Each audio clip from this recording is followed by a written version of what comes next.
الحمد لله رب العالمين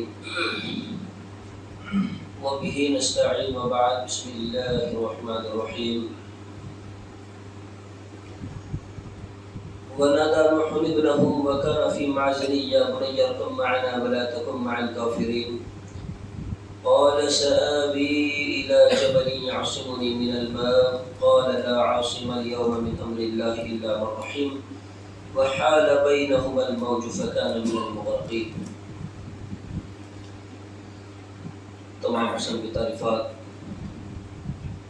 اللہ رب العزت ہی کے لیے لائق و ہمارے حاضرین، بعد نماز تراویح کے درس قرآن کا ہمارا جو سلسلہ چل رہا ہے، تو آج کی تراویح کے اندر جو ہے 12واں پارہ مکمل اور 13واں پارہ آدھا ہو گیا ہے.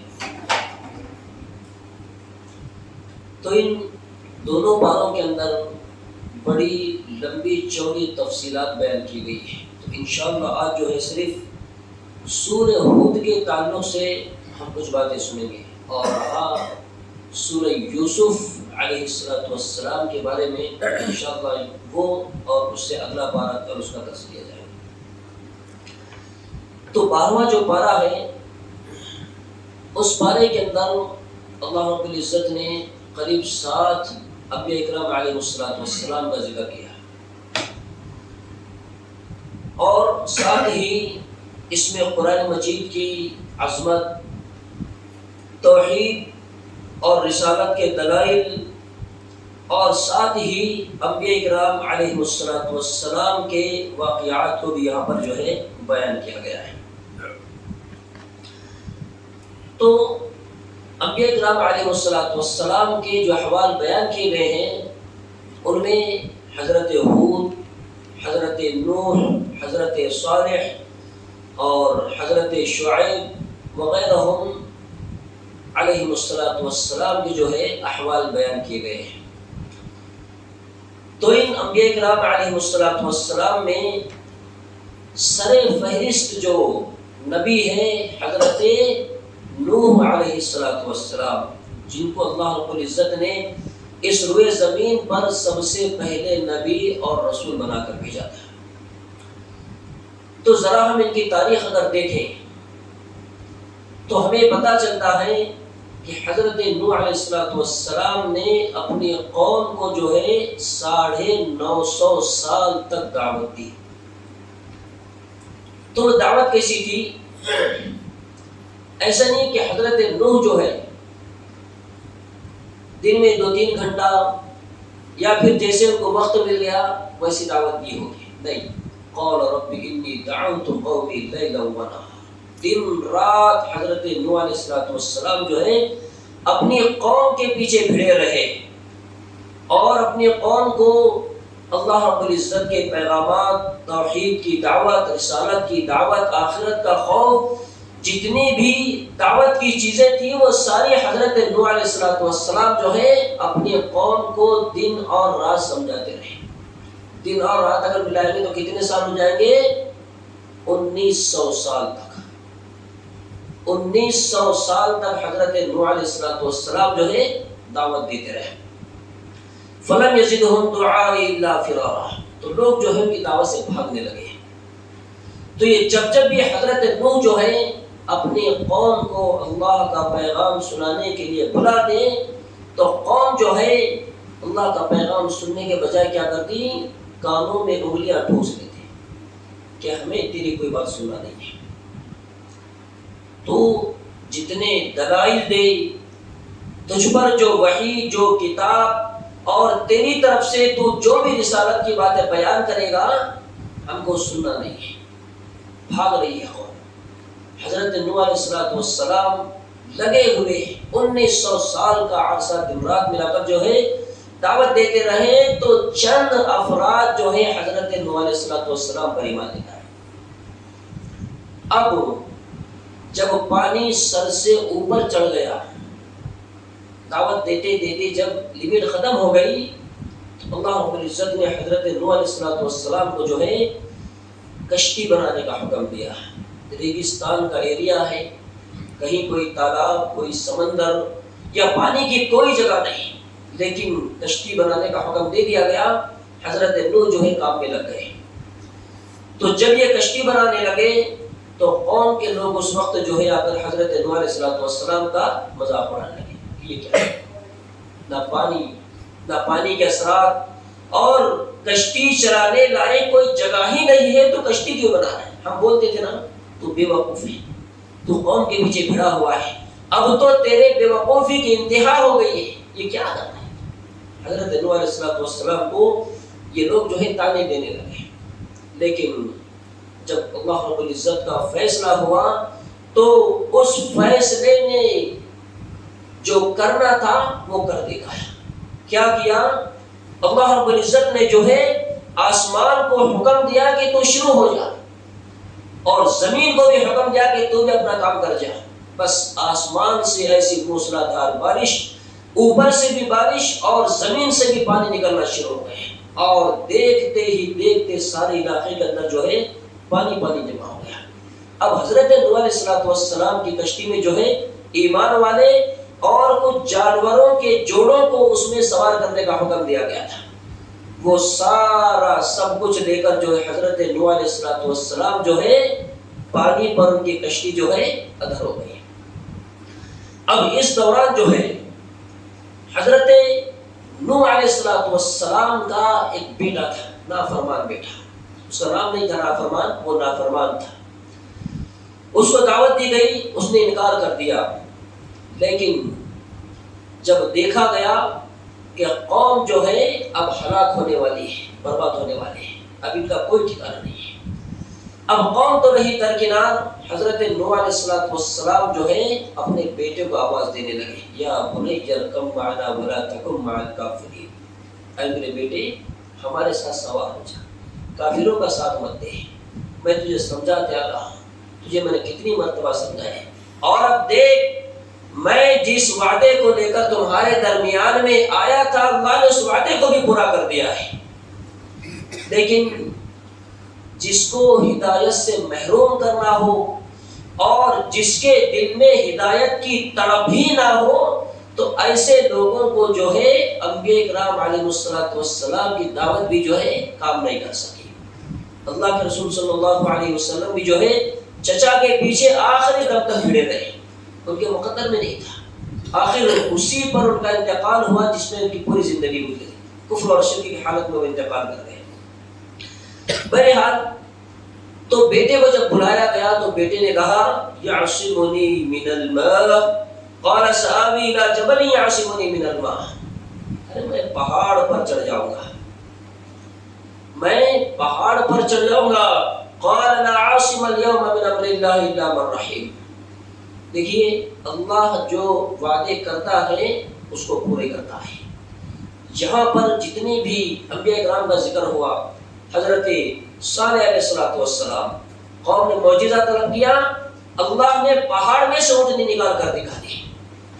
لیکن جب اپنی مکاری اور اپنی بدماشی پر اڑے رہے اللہ نے عذاب بھیج دیا، ریحاً سرسرن، ایسی ہوا اور ایسی چیخ کے قوم جو ہے جھٹکے میں فنا ہو گئی۔ حضرت شعیب علیہ السلام کے قوم کو حضرت شعیب نے کہا کہ بھائی نابتون میں کمی نہ کرو، تمہارا جو حق ہے اس حق کے ساتھ میں جو ہے تم اپنے سارے معاملات کو جو ہے تولا کرو، تمہارا لین دین ہے، تمہاری ڈیوٹی ہے، تمہاری ذمہ داریاں ہیں، وہ ایک ترازو کے حساب سے چلنی چاہیے۔ جو لوگ مان گئے وہ بچ گئے، لیکن جنہوں نے نہیں مانا اللہ نے ان کو بھی عذاب سے دوچار کیا۔ تو یہ پچھلی قوموں کے حالات اور واقعات بتلانے کا مقصد یہ رہا ہے کہ اے نبی، آپ کی یہ جو قوم آپ کے ساتھ میں سلوک کر رہی ہے نا، آپ کو نا امید ہونے کی ضرورت نہیں ہے، اس میں اللہ کے رسول صلی اللہ علیہ وسلم کو تسلی دی گئی، اس میں اہل ایمان کے لیے بھی تسلی ہے کہ تم جو ہے اپنے کام میں بالکل لگے رہو، لوگوں کی پرواہ کرنے کی ضرورت نہیں ہے، اپنا کام تمہیں کرنا ہے اور اس کا جو انجام ہونا ہے وہ تو آخر میں ہونے والا ہے۔ تو اس میں اللہ نے اہل ایمان کو اور اللہ کے رسول صلی اللہ علیہ وسلم کو تسلی دی کہ تم جو ہے اپنے کام میں بالکل برابر لگے رہو۔ تو جیسے جیسے ہی اللہ رب العزت نے انبیاء کرام علیہ السلام کے زبانی لوگوں کو وعیدیں سنائی، اس حساب سے اللہ نے جو ہے پچھلے قوموں پر عذابات نازل کیے ہیں۔ تو یہاں پر حضرت نوح علیہ السلام کا جو بیٹا تھا اس نے کہا کہ میں پہاڑ پر چڑھ جاؤں گا، پانی میں دیکھتا ہوں کہ پانی کتنا چڑھے گا۔ پہاڑ کوئی چھوٹے موٹے پہاڑ نہیں ہوں گے، آج کل تو پہاڑ بہت سارے جو ہے گھس گئے ہیں، ٹوٹ گئے ہیں۔ اس ٹائم کے نئے نئے پہاڑ جو بالکل آسمان چھو رہے ہوں گے، ان کا بیٹا جو ہے پہاڑ پر چڑھنے کے لیے کہنے لگا تو حضرت نوح کے اندر ایک بیٹا تھے۔ آج اللہ نے جس پر رحم کیا وہی بچنے والا ہے، تو اپنی ہر درمی پوری زندگی گزارتا رہا، لیکن آج اگر اللہ کی پکڑ سے اگر کسی کو بچنا ہے تو اس کو صرف میری کشتی میں اور میری دعوت کے ساتھ میں اس کو شریک ہونا پڑے گا۔ بیٹا نہیں مانا، اور دیکھتے ہی دیکھتے زمین اور آسمان کا پانی جو ہے ملنے لگا، اور وہ پہاڑ کیا، اس سے بڑے بڑے کئی پہاڑ جو تھے وہ سارے کے سارے پہاڑوں کو جو ہے طوفان نے فنا کر دیا، ختم کر دیا۔ اب وہ ڈوبنے لگا تو حضرت نوح علیہ السلام نے آواز دی، نادى نوح ربه فقال رب ان ابني من اهلي وان وعدك الحق وانت احكم الحاكمين۔ حضرت نوح علیہ السلام نے آواز دی، میرے پروردگار میری اولاد ڈوب رہی ہے، میری اولاد کو بچا لے، تیرا وعدہ بالکل سچا ہے، اور میں اپنے لختے جگر کو اپنی آنکھوں سے ڈوبتا دیکھ رہا ہوں، اللہ میری اولاد کو جو ہے تو بچا لے۔ دعا کی کس نے؟ حضرت نوح علیہ السلام نے، وقت کے جلیل القدر پیغمبر نے اپنے بیٹے کے حق میں دعا کی۔ اللہ نے کہا کہ قال یا نوح انہ لیس من اہلک، اللہ نے کیا کہا؟ نوح وہ تیرے گھر والوں میں سے نہیں، وہ تیرا بیٹا ہے ہی نہیں، انہ عمل غیر صالح، اس لیے کہ اس کا عمل جو ہے وہ غلط ہے۔ تو زندگی بھر اس کو دعوت دیتا رہا، اور اس کے بعد بھی وہ کفر اور شرک پر اڑا رہا، اور اب آخر میں تو اس کے لیے دعا مانگتا ہے، وہ تیری اولاد ہو ہی نہیں سکتی جس کا عمل صحیح نہیں ہے۔ فلا تسألنی ما لیس لک بہ علم، تجھے جس چیز کے بارے میں معلومات نہیں ہے اس کے بارے میں مجھ سے سوال نہیں کرنا۔ تنبیہ کر دی گئی، روک دیا گیا۔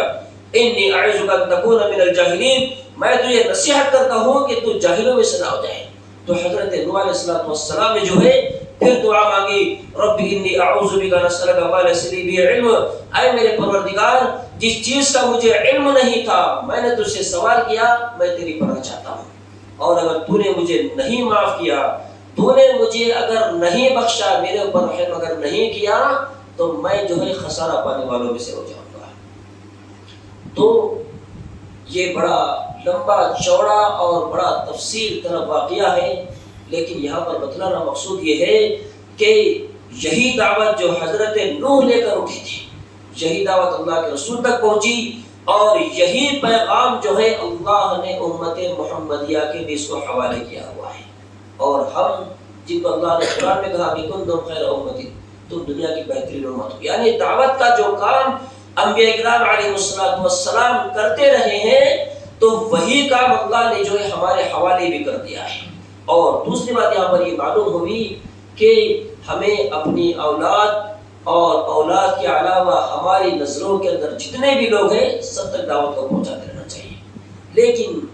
ہماری اولاد اگر آخری درجے کی نافرمان اگر نکل جائے اس کو سمجھانا ہمارا کام ہے، لیکن اگر وہ شرک پر، کفر پر، یا اللہ اور اس کے رسول صلی اللہ علیہ وسلم کی نافرمانی پر اگر وہ جان بوجھ کر اڑا ہوا ہے کہ مجھے نہیں سننا ہے تمہاری بات، قرآن سننا ہے نہ حدیث سننا ہے، مجھے جو کرنا ہے میں وہی کروں گا، ایسے معاملے میں بیوی ماں باپ کو جو ہے بالکل متنبہ ہو جانا چاہیے، ہوشیار رہنا چاہیے کہ کہیں میری اولاد جو مسلمان گھرانے کے اندر پیدا ہوئی ہے، جو دن رات جو ہے قال اللہ اور قال رسول کی صدائیں سن رہا ہے، لیکن اس کے باوجود بھی اگر وہ نہیں مانتا ہے تو ایسی اولاد کو آخری دم تک جو ہے ہمیں سمجھاتے رہنا چاہیے۔ تو یہ حضرت نوح علیہ السلام کا مختصراً قصہ تھا، جس کو قرآن مجید کے اندر اللہ نے اور بھی بہت سارے مقامات پر بیان کیا ہے۔ وقت کی کمی کے باعث انشاءاللہ اگلا جو درس اسی بارے سے رہے گا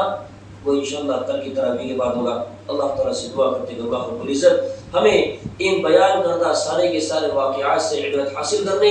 اور ساتھ ہی اپنے اعمال کو صالح اور بہتر بنانے کی توفیق عطا فرمائے۔ اللہ رب العالمین دعوت کا جو مشن ہمارے سپرد کیا گیا ہے، اللہ اس چیز کو ہمیں سمجھنے اور اس کو عملی جامہ پہنانے کی بھی اللہ توفیق عطا فرمائے۔ آمین۔